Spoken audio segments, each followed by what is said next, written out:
विधानसभा में मैंने क्लियर बोला है कि ये बहुत गलत हुआ। बिना तैयारी के आपने वहाँ पेंटर छोड़ दिए, हमारे किसानों को, गरीब को बहुत परेशान कर रहे हैं। उनके पशुओं का सत्यानाश कर दिया, उनको मार रहे हैं। गरीब आदमी बाहर नहीं सकता। भोजगढ़ तो ऐसी जगह है हमारी, आप उसकी धोखे से देखेंगे तो आदमी रात को न तो कोई मेहमान घर जा सकता, न मेहमान घर से बाहर जा सकता, न लोग वो अपने घरों से बाहर आ सकते।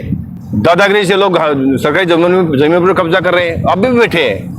मैंने कहा भाई आपका पेंथर को मार दिया जाता है, खेतों में तो मुकदमा दर्ज होता है, और हमारी भेड़ बकरी को आपका पेंथर में हमारे घर में आके मारता है तो उसके खिलाफ कोई कार्रवाई नहीं होती है? क्यों नहीं होती भाई? भयंकर हो रहा है, अतिक्रमण का भी हो रहा है। वो उन्होंने कैसे किया है, किसके सह से किया है, नगर पालिका ने किया या किसने किया है, मेरी नॉलेज में नहीं है भाई। अच्छा, अतिक्रमण के मैं खिलाफ भी नहीं हूँ, अब तो जो कोई अतिक्रमण करता है ना वो भी गलत है। नमस्कार, मैं अरुण और तो देख रहा हो झलको झुंझुनू। फिलहाल मैं मौजूद हूँ उदयपुर वाटी तहसील स्तर के ऊपर, जड़े उदयपुर वाटी विधायक भगवाना राम जी सैनी द्वारा धरना प्रदर्शन दिया गया है। जो भ्रष्टाचार और प्रशासनिक अधिकारी की मनमानी के खिलाफ जो धरना प्रदर्शन दिए जा रहे हैं, तो अड़े काफ़ी गणमान्य लोग साथ में सरपंच गण लोग अड़े पहुँचे, तो बातचीत आप करांगा। साथ में ही कुछ एक मुद्दा है फिलहाल इलाका का मैंने एक जंगली जानवर आने से काफ़ी दहशत फैली हुई की भी आप बातचीत करांगा।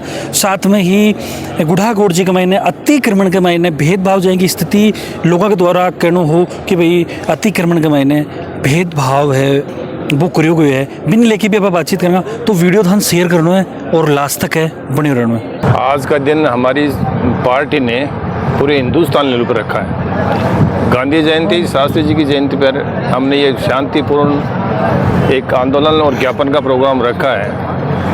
मैं पहले से ही हमारी क्षेत्र की जो समस्याएं हैं अधिकारियों के पास में रख रहा हूँ, विधानसभा में रखी है। तो मैंने ये दिन चुना कि आज मैं लोगों के बीच में बैठ करके और मैं उनके साथ बात करूं और समस्या रखूं। तो मेरी जो पहली समस्या मैंने बताई भी आप लोगों को कि पंचायत समिति की है। पंचायत समिति 15-20 करोड़ रुपए का बजट बटा है। पंचायत समिति का अधिकार होता है प्रधान और हमारी जो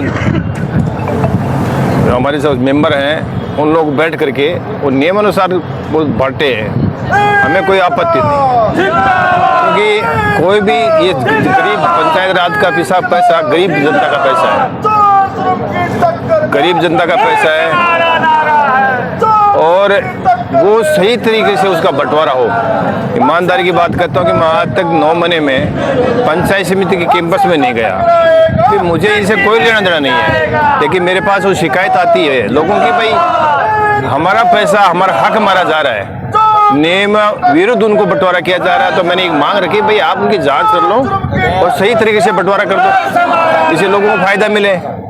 दूसरी मैंने ये रखी थी कि भाई हमारे यहाँ विधानसभा क्षेत्र में पानी की गंभीर समस्या है। मेरे को आप तो बताऊँ, मीडिया कर्मी आपको बधाई देता हूँ कि आप मेरा सहयोग कर रहे हैं कि मेरे यहाँ पानी गहरा गया, पानी मोटरों को नहीं मिल रहा है, ट्यूबवेलें सूख गई हैं।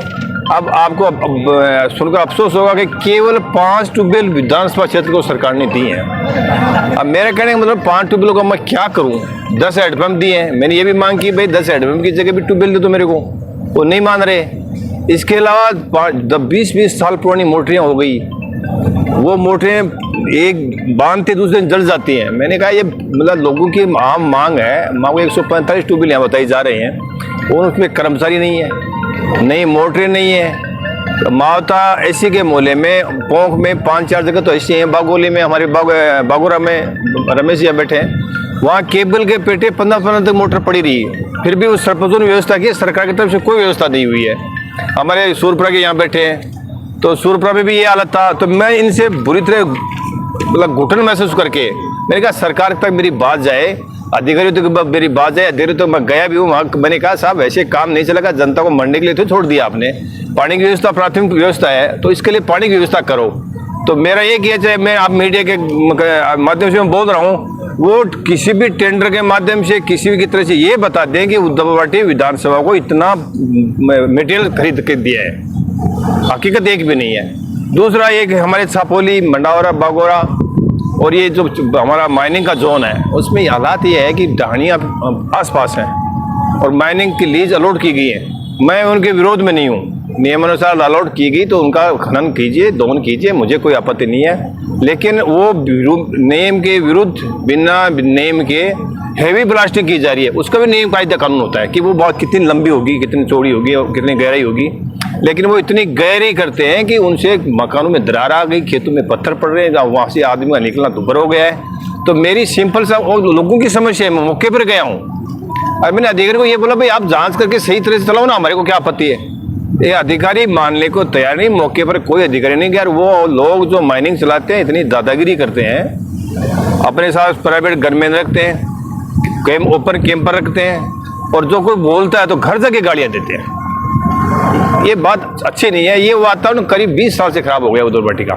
हमारे शिवराज सिंह जी पहले थे, इंदर सिंह जी थे, गुड्डा वीरेंद्र प्रताप सिंह जी थे, तो वहाँ वह समय था कि वहाँ ये राजनीति थी, उसका लेवल था, एक स्टैंडर्ड था। ये गुंडागर्दी की राजनीति पैदा हो गई, इसी कारण से सारी समस्याएं हमारे सामने आई हैं। यही कारण हुआ अपने बागोली नदी का। बागोली नदी में आज भी मैं आपको बता रहा हूँ कि कम से कम 20 एलएनटी चल रही हैं, वो केवल दादागिरी के बलबूते पर चल रही है। उनका कोई तरह का कोई सरकार के तरह से अलॉटमेंट नहीं है और कोई तरह का वहाँ वो खनन करने का अधिकार नहीं है। फिर भी वही गुंडागर्दी, वही कैंपर, वही लोग वहाँ आते हैं और अवैध खनन करते हैं। वहाँ पक्षपात देखिए, मुझे उससे भी कोई आपत्ति नहीं है कि ये माड़ी का है उसे 2000 रुपये लीजिए, ये गुजर का है इसे 4000 रुपये लीजिए, ये जाट का है इसे 6000 रुपये लीजिए, ये अपना आदमी नहीं है इसको भरना नहीं है। यार ये कोई बात होती है क्या? ये कौन सा नियम है? मैं कहता हूँ मिल बैठ के सरकार की खाओ ना, मुझे भी वो आपत्ति नहीं, लेकिन जो मनमानी तरीके से लूट करना। और सबसे बड़ी बात, अगर कोई पैसे नहीं देता उनको तो तुरंत पुलिस को फोन करते हैं और माइनिंग का अधिकारी पूछ जाता है, और जब हम बोलते हैं कि भाई गलत हो रहा है तो माइनिंग का अधिकारी नहीं पूछता वहाँ पर। तो इस प्रकार के हालात जो पैदा हो गए हैं क्षेत्र में वो बहुत भयावह है। और मैं एक बात पूछना चाहता हूँ सरकार से कि भाई ये आप हमारे अधिकारी हैं यहाँ, मैंने ओवरलोडिंग के लिए बोला, मैं आरटीओ से बात की सीकर, डीटीओ खेतरी से बात की तो उन्होंने कहा मेरे पास तो टीम नहीं है। मैंने आरटीओ से बोला सीकर है तो उन्होंने कहा मैं राजेंद्र सर मीणा है उसको भेज रहा हूँ। ये करते क्यों नहीं है? इसके पीछे कारण क्या है? भाई मेरा सीधा सा मानना है कि इस बात के लूट खसोट करके जनता को निजी क्षेत्र में मरने के लिए नहीं छोड़ा जाएगा। अब हमारे भाई पेंथर के लिए बोल रहे थे, ईमानदारी की बात है कि गरीब जनता को यहाँ पर पशु पालना बंद कर दिया है। मेरे एक क्वेश्चन था विधानसभा में, मैंने कहा भाई आपका पेंथर को मार दिया जाता है खेतों में तो मुकदमा दर्ज होता है, और हमारी भेड़ बकरी को आपका पेंथर में हमारे घर में आके मारता है तो उसके खिलाफ कोई कार्रवाई नहीं होती है। क्यों नहीं होती भाई? आपके खिलाफ भी होती है। आपके पेंथर आपने छोड़े हैं जंगल में तो आप उनको अंदर रखिए, आप उसको बाहर क्यों रहने देते हैं? ये हमारे लिए बहुत बड़ी समस्या है। आपको बताऊं, पहाड़ी बेल्ट में गरीब आदमी 2 बकरी भेड़ आप पशु गाय पाल करके पेट भर लेता था। अब वो बेचारा एक तरफ से अनाथ हो गया, उसके पास खाने के दाने नहीं है, वो पेट भरता था, उसके लिए उनको खुला छोड़ दिया। तो मेरे कई क्षेत्र में भयंकर समस्या है, इसके लिए मैं बोल रहा हूँ, लड़ रहा हूँ। मैं आज सभी लोगों के बीच में हूँ, मेरे सारे कार्यकर्ता हैं। और जैसे इसी प्रकार से आपकी तो अवैध प्रकार के हमारे खरीदारी अधिकार दिए जा रहे हैं, हमारे गिरोह पैदा हो गए हैं। चाहे जो जमीन को कब्जा कर लेता है, तहसीलदार को रात को फैसला कुछ करते हैं, दिन में कुछ करते हैं, एसडीओ फैसला रात को कुछ करता है, दिन में कुछ करता है। तो यहाँ की जो अराजकता है, कई लोग दादागिरी से लोग सरकारी जमीन पर कब्जा कर रहे हैं, अभी भी बैठे हैं। अब ये तरीका वातावरण जो है ना वो भय का है, बहुत गुंडागर्दी का है। ये इसके खिलाफ हम लड़ रहे हैं, सभी लोगों के साथ बैठे हैं। पहली बार मैंने ये जो चुनाव होने के बाद में पहली बार मैं आम लोगों के साथ में बैठा हूँ, इनकी राय जानने के बाद इनकी मनसा क्या है। ये हमारे 2-3 लोग बैठे हैं, हमें आगे धरने के भी ये विचार विमर्श करेंगे कि आज के बाद अपने को क्या करना चाहिए। तो इस प्रकार से हमारी इस समस्याओं के बीच में बैठा हूँ। विधायक जी, अभी जो नई समस्या है पेंथर वाली, काफी किसान वर्ग ज्यादा परेशान है विषय। तो कल मैं ग्राउंड पर जाऊं तो एक ही बात बोलने की विधायक जी क्या कर रहे हैं, विधायक जी पूछो थे मैंने तो विधायक जी मैं एक चीज थारा जानना चाहूँगा भाई, विधायक के द्वारा किए काम कर हुए कोई अधिकारियों की बात हुई या फिर तारे द्वारा किए हैं कोई एक्शन लिया होगा जी के ऊपर अंकुश सब लाट सके? सबसे पहले तो मैंने विधानसभा में बोली है बात, विधानसभा में मैंने क्लियर बोला है कि ये बहुत गलत हुआ। बिना तैयारी के आपने वहाँ पेंथर छोड़ दिए, हमारे किसानों को गरीब को बहुत परेशान कर रहे हैं, उनके पशुओं का सत्यानाश कर दिया, उनको मार रहे हैं। गरीब आदमी बाहर नहीं सकता, भोजगढ़ तो ऐसी जगह है हमारी आप उसकी लोकेशन देखेंगे तो आदमी रात को न तो कोई मेहमान घर जा सकता, न मेहमान घर से बाहर जा सकता, न लोग वो अपने घरों से बाहर आ सकते। ये समस्या मैंने सर्वप्रथम विधानसभा चली तो वहाँ रखी है, फिर मैंने अधिकारियों के पास भी रखी है, और अब मैं जनता के बीच में आया हूँ कि आपकी मानसिकता क्या है, मुझे भी आपके सहयोग से क्या करना चाहिए, आप भी मेरा मदद कीजिए, मैं करूँगा। भाई मेरे को ये तो अफसोस है इस बात का कि ये जो समस्या है प्रशासन को पता नहीं हो, ये मैं मानता नहीं हूँ। मैं बात अगले बुलाना भी नहीं चाह रहा था, न उनको बुलाया। मैं ज्ञापन दूंगा, हमारी सारी सबकी मीटिंग होगी, उसके बाद में क्या प्लानिंग आगे की होगी वो बताएंगे। उसके बाद में हम वो ज्ञापन देंगे कि आगे धरना चलाएंगे या धरने को पोस्टपोन करेंगे, वो लोग बताएंगे। उसके बाद डिसीजन लूंगा मैं। ये पहाड़ी बेल्ट है और चाहे गरीब हो चाहे किसान हो, वो अपने खेत में से ट्रॉली भर के, खरीदारी खेत है या कोई पहाड़ी के नीचे है कहीं भी, और भर करके वो अपना खेत में मकान का काम चलाता है, और या फिर किसी पड़ोसी के।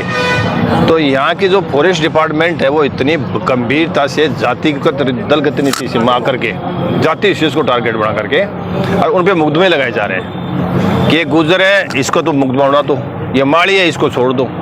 तो विशेष करके मेरे को टारगेट, मेरी जाति को, विशेष करके मेरी जाति को लेकर टारगेट बना जाए। छोटे छोटे अवैध बेचारे जो स्कूल में पढ़ने वाले बच्चों पे मुकदमे लगाए जा रहे हैं। और मैं उदाहरण दूँ पोंग का, बोलूँगा तो नहीं, कि 3 ट्रैक्टर थे, 3 में 2 को पकड़ लिया और 1 को पकड़, 2 को छोड़ दिया और 1 को पकड़ लिया। इसी प्रकार से नगर पालिका में ही है। तो मेरा कहने का मतलब जाति को टारगेट बढ़ा के विषय भरी जा रहे हैं, जाति को टारगेट बढ़ा करके हमारे बच्चों के मुकदमे लगा रहे हैं, जाति को लगा करके विशेष प्रकार से मतलब एक टारगेट बना रखा है कि इनको इसके मुकदमे लगाए जाए। ये गलत है, ये परंपरा अच्छी नहीं है, ये राजनीति के लिए भी अच्छा नहीं है, जाति के लिए भी अच्छा नहीं है। तो ये अच्छा नहीं है उनके लिए। मेरे उनका दोष क्या है? वोट तो डालते हैं नेता, सबको जाति के हिसाब से वोट डालते हैं, मैं इसको बुरा नहीं मानता और बुराई है भी नहीं। लेकिन अगर किसी जाति को बाद में टारगेट बनाया जाता है तो गलत है। मैं बैठा हूँ, आपके बीच में बैठा हूँ, मेरे पास कोई टारगेट है। मेरे पास जो भी पीड़ित का किसी भी समाज का है, मैं उसकी मदद करूँगा, चाहे वो जाट आए, चाहे राजपूत आए, चाहे ब्राह्मण आए, चाहे माली आए, चाहे गुजर आए।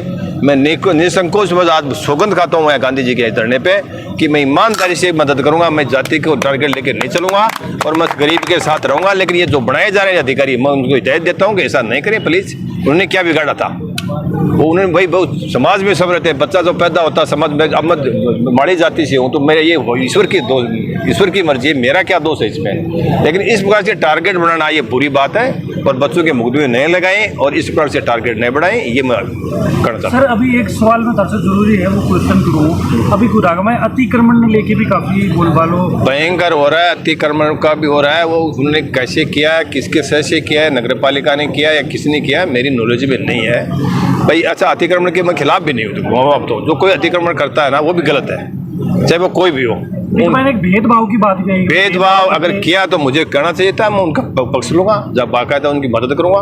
अगर कोई सम्मान रूप से किया जा रहा है तो मैं उसके खिलाफ नहीं हूँ। आप बताओ, चाहे मैं भी अतिक्रमी हूँ तो मुझे बैठना चाहिए, लेकिन किसी के साथ भेदभाव किया जा रहा है वो गलत है। और गुड्डा में देखो, ये सरकारी जमीनों पर कब्जे किए जा रहे हैं। कोई किसी जन धरने पर बैठा है, रात तो कैंपर घूमते हैं, कभी फायरिंग होती है, कभी क्या होता है, ये आम बात हो रही है। तो ये बहुत गलत हो रहा है क्षेत्र में, इससे वातावरण बहुत खराब होगा और प्रशासन को समय रहते इसको ध्यान रख करके और उनको इनसे सुधार करना चाहिए।